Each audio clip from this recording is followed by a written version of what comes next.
बॉलीवुड्र megastar Amitabh Bachchan को चलित वर्ष मर्यादाजनक दादा साहेब फाल्के पुरस्कार प्रदान करा जिवो।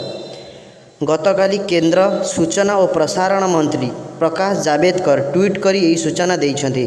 केंद्र मंत्री तांका ट्वीट रे उल्लेख करिसेंति किंवदंती कलाकार अमिताभ बच्चन जी कि दुई पीढ़ी धरी दर्शक मानकु भरपूर मनोरंजन देइछन्ति तांकु चलित वर्ष दादा साहेब फाल्के पुरस्कार मिलुथिबारु समग्र देश और अंतर्जातीय गोष्ठी खुशी अछन्ति।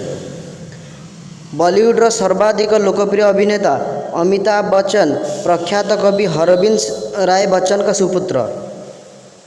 1942 अक्टोबर 11 तारिख रे तांकर जन्म। टेलीविजन प्रोग्राम कौन बनेगा करोड़पति को सर्वाधिक लोकप्रिय कराइबारे तांकर भूमिका सबुठु गुरुत्वपूर्ण। अमिताभ बच्चन हेउचंती प्रथम एसीय व्यक्ति जहाँकर महम मूर्ति लंडन मैडम तुसाद म्यूजियम रे स्थान पाइथिला।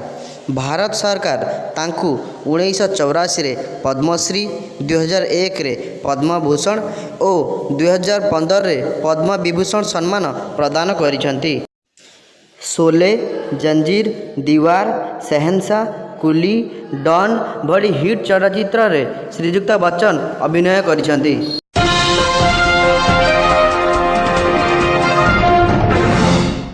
आगो को यही बड़ी वीडियो देखिया पाई एबे ही चैनल को सब्सक्राइब करो।